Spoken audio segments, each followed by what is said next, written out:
السلام عليكم. تعالوا معايا كده هنعمل معاكم النهاردة مكرونة بالكفتة بطريقة جميلة جدا وبسيطة سريعة جدا تعمليها. ما تاخدش معاكي نص ساعة تكون جاهزة عندك الوجبة بتاعتك.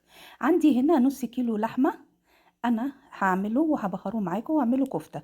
وعندي هنا كيس مكرونة وعندي كيس صلصة من اللي احنا مجهزينه في الفريزر، ومج مية كبير بتاع شوربة، وملح ومعلقة سمنة فلاحي. يلا بينا نعملها مع بعض. واحدة واحدة. أول حاجة هنبدأ نعملها، جبت اللحمة أنا حاطة عليها معلقة ملح، بنفس المعلقة معلقة فلفل معلقة بهارات مشكلة بتاعت لحم. وتفضلي بقى ايه تتبليهم في بعض لغاية ما تتكون عندك خليط جميل جدا. الخليط كله ينسجم كده مع بعضه، ما يبانش فيه البهارات والملح، ودي اهم حاجة واهم خطوة اللي بتخلي عندك الكفتة بتاعتك ليها نكهة وليها طعم. انا كده خلصتها. الصحن اهو قدامكم، هبدأ بقى احط ايه، اكورها. اعمليها كور بالمقاس اللي انت عايزاه. تفضلي بقى تعملي بيها كده لغاية ما تكوريها. على فكرة هتعمل عندك بتاع 70 وحدة كفتة. الطريقة دي حلوة ومجزية كده وبتعمل كمية جميلة. هنعملها كلها بنفس الطريقة. جهزتها كلها وعملتها. خلاص كده يلا بينا بقى نبدأ نعمل مع بعض الايه الوصفة بتاعتنا. جبت قدر وحطيته كده على البوتاجاز، حطيت فيه معلقة سمنة فلاحي.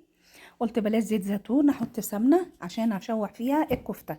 هنزل بقى فيها اول ما تسخن، هنزل فيها بالكفتة بتاعتنا.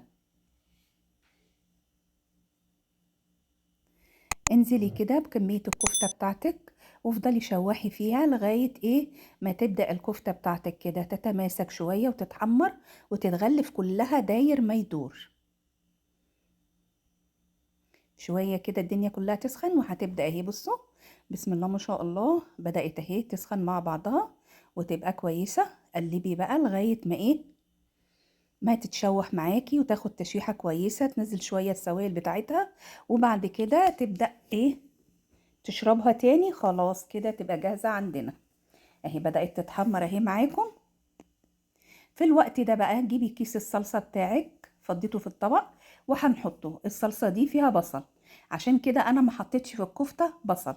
حطيت كيس الصلصة بتاعي، ببقى عاملاه على قد كيس المكرونة 3 مغارف لما بجهزها اول الشهر. وهفضل بقى احط كده الصلصة فوق الكفتة وهقلبهم تقلبتين بس يا دوبك كده. هجيب كيس المكرونة في الطبق واجيبه، بصوا بقى بسم الله ما شاء الله، نزلت عليهم كده المكرونة، نزلناها اديها تقلبتين وحطي عليها معلقة فلفل اسود ونص معلقة ملح. قلبي بقى، قلبيهم كويس كده عشان خاطر المكرونة تتغلف بالصلصة بتاعتنا. التشويحة اللي بنعملها للكفتة في الأول عشان تبقى متماسكة معاكم وتستحمل معاكم التقليب. خليكم واخدين بالكم كده من الخطوات. حطيت كده مج المية بتاعي، وتقلبي بقى وتحطي الفلفل الأسود وتحطي الملح، وتقلبيهم تقليب كويس جدا وتغطيها وتسيبيها تكمل سواها. انا سايباها قدامكم عشان تشوفوها بدأت اهي تبقبق عشان كل حاجة فيها سخنة. سيبناها لما سخنت وبعدين ضفنا عليها الحاجة التانية. حطيت نص معلقة الفلفل،